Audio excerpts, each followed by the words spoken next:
Hey everyone, good to see you again. Thanks for checking this video out. Really do appreciate it. Again, if you like the channel, if you like what you're seeing, please like, subscribe, hit the bell. Anytime I've got a new video, you'll get notified of it right away.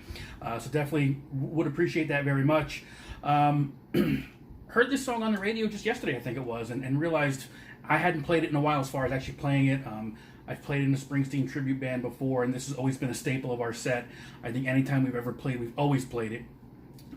It would vary on where we put it in the set list, but we would always play it.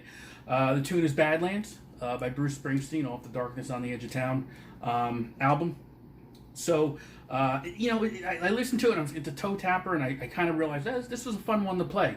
I kind of put it in between the easy and medium categories. So, figure I'd kind of just walk you through how I've played it. Pretty straightforward as far as the the intro and the verse. The verse itself. So it's pretty straightforward for the most part. A little bit of a solo, but it's fairly simple if you just kind of know a couple of notes here and there. So let's take a closer look at it, see what you think. By the way, I'm also using for the very first time the Positive Grid Spark 40 amp. Just got that this past week. So really good amp so far as what I've been using it for. So I really do enjoy it. It's got a lot of horsepower to it in terms of it's loud, number one. There's a lot you can do. You hook it up via Bluetooth just to use it as a speaker. I'm pretty impressed with it so far, so I'll probably be using it a lot more in my videos here, but definitely check it out if you're looking for a good practice amp. I think this is the beginning of something very new in terms of what you would consider a practice amp going forward. So check it out, and then why don't we just kind of jump right into this lesson right now. Okay, so let's take a closer look at this. Quite a few sections into the song. You've got your intro, you've got a verse, you have your pre-chorus, the chorus, solo, and then I guess kind of a breakdown after the solo. Well, there's a sax solo, and then you have a breakdown after that. So, but all of it really is pretty similar in terms of using the same chords. It's just how they're mixed up, differently, basically. So I'm going to play for you each section quickly, and then I'll break it down how I do it, okay? So, and again, I'm doing this how I've played it live with Lost in the Flood over the years. Pretty straightforward. Again, if you know your bar chords, and you should be able to get around this. So here's how I do the intro.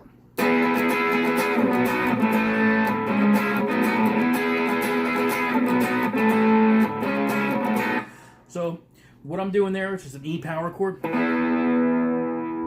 a B to an A. I go to a C sharp minor to a B. So this is kind of like a cheat, basically. I can go from C sharp minor to the full B here. But for my playing purposes, I just kind of keep it right here within the neck, so I know where I am. And actually, Springsteen tends to do this. I don't want to say a lot, but I've seen him do it on certain songs.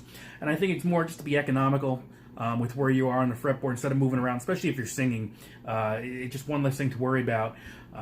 I've seen him do it live with Rosalita, where if you know the song, especially the verse,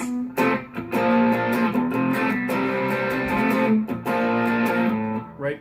So what he does there is, just give you an example, he's playing the F here, and then he just kind of does the B flat just using that, and then the C. So you're all within, it's kind of, actually,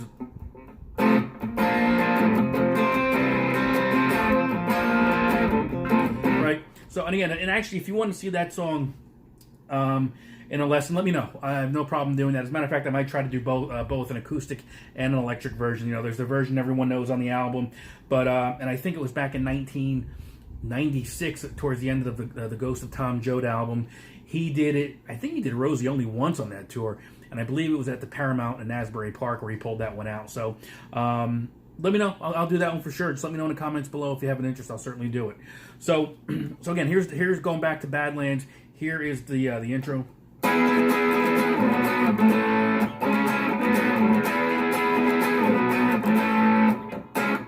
And you're going to play that several times.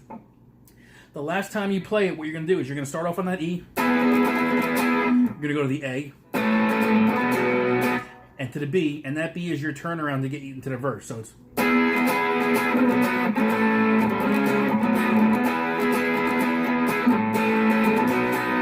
and then you go right into the verse from there. Verse is very simple. Start off with 3 chords: an E, A, and a B. I do the E5 to an A5 to a B5. You're going to hold the E twice as long as the other chord. So it's E5,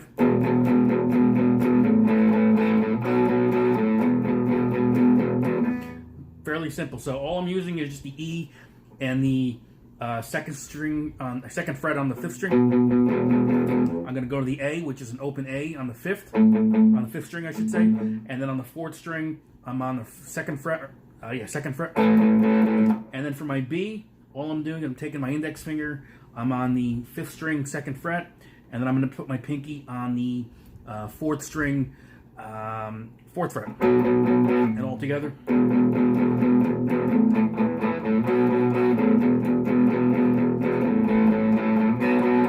All right, that's the first part of the verse, and the verse is going to change.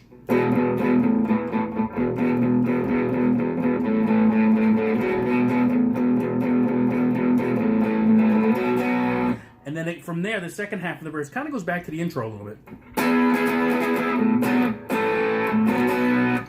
So again, the way that I've played it live is I go to the E, to the B, to the A, back to the B. And that's how I play that. So coming out of that first part,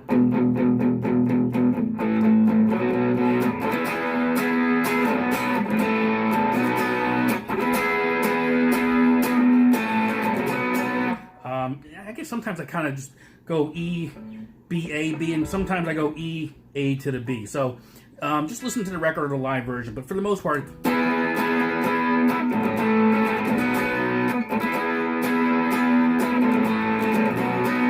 so that's kind of basically how you do that, right? So after you've got that part of the verse done, you go into the pre-chorus. Pre-chorus is just 2 chords. Your A bar chord on the 5th fret, B bar chord on the 7th fret. And that's the part where I believe.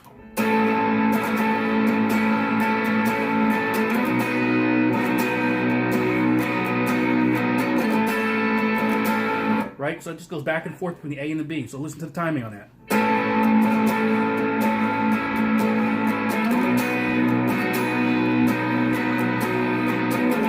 And then back to the intro for the chorus part of it.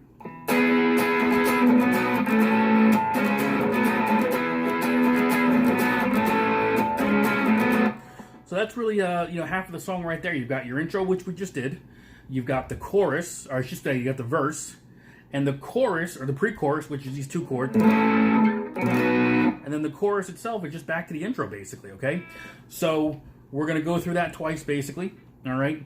So after you come out of that second chorus, I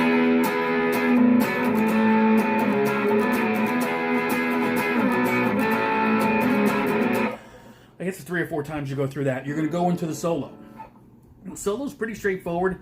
It's the same notes, but just in different places, okay? So just different octaves. So we start off on, it's the note on the 11th fret G string. All right?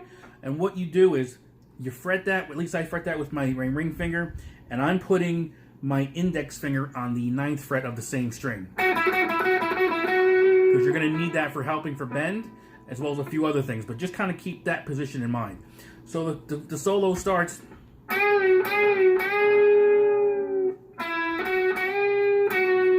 all you're doing is it's 3 bends. 1, 2, 3.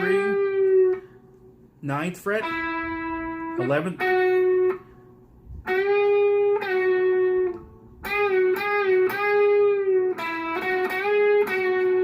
Okay, one more time. It's really simple, just 2 notes.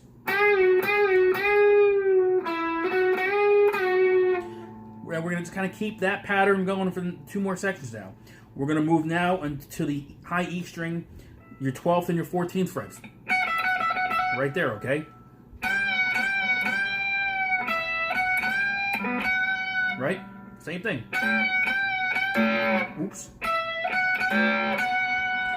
So, again, timing and just kind of being gentle makes all the difference in the world there. Right, so far.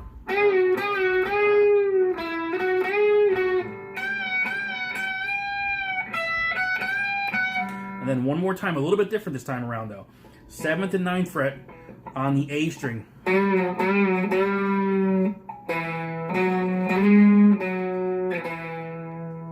So what are we doing there? So 3 bends. 7th fret, 9th fret, 11th fret, back to the 9th, back to the 7th. All that's done on the A string.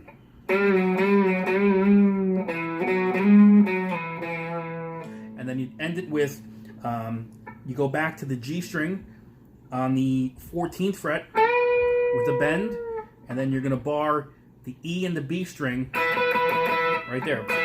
So all together. So that's basically the solo right there. All right. From there, you're going to go into the sax solo. Sax solo is just the verse.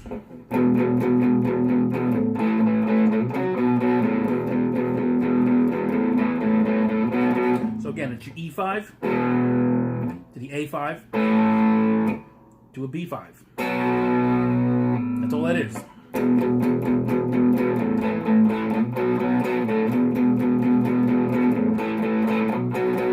All right. And then what I do is, coming out of that now, when the sax solo is done, it goes into that little lull of the, oh, oh, right, that whole part right there, especially live. What I do is, instead of just kind of pedaling that E, the E5, I play a full E5 chord. Okay. So what that chord is the open E, 2nd fret on the A string, 2nd fret on the D string. Pinky goes to the 4th fret on the G string, and the E and the B are open. So if you're a big Rush fan, and that sounds familiar, that's kind of that open Xanadu chord. Right, so I just kind of I strum that, and then I'll just kind of pick the notes separately.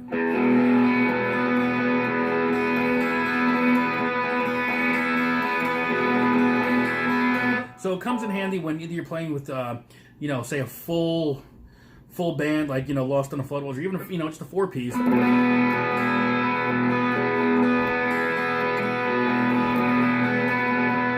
Right, just kind of gives it a little bit more, some space there, a little more of an airy feel. So that goes in, that's coming out of the sax solo. Right? All right, from there, I think it goes right back into the chorus at that point.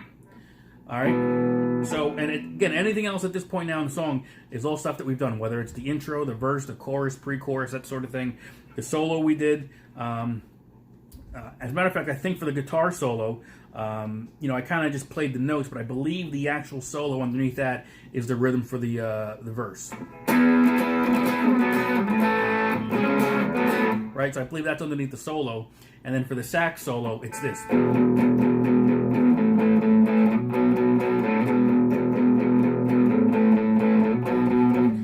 So I think that's pretty much your song right there. Again, just using a little bit of an overdrive for this, not much to it. Pretty straightforward. So again, the intro is just,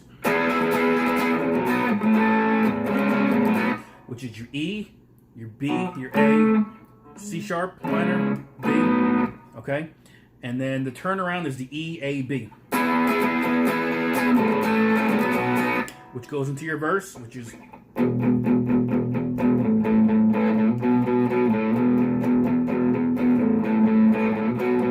okay?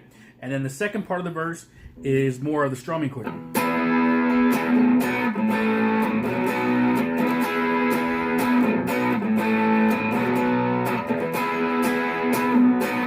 Right? There's your verse. And then the pre-chorus, again, just 2 chords. A and B. Again, I play the bar chords, and I really accent the higher strings, your high E, your B, and your G.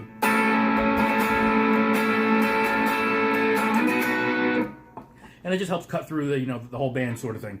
And then the chorus is just going to be your E, your verse basically.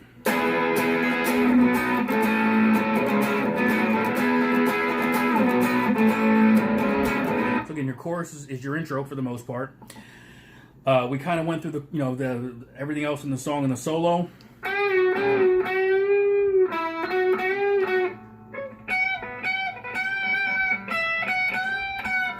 And then I would say for the solo, what you can do is make it your own. If you ever, if you've watched the videos live and you've seen Springsteen live, I mean, he tends to be all over the place sometimes. It's never the same. So make it your own. But again, just those kind of notes just bring you into the ballpark there. And the sax solo is going to be just...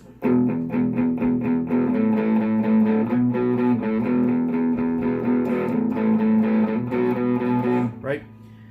And then just that I play just a big, it's not even a power chord, it's an open E5.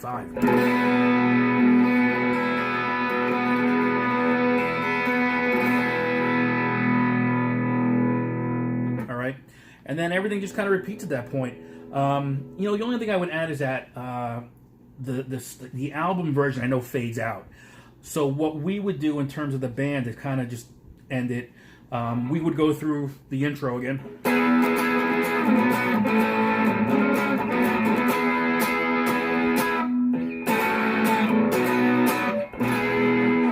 So again, a little bit of a variation there. So it goes from what we've just did before, but it's just going to be an E.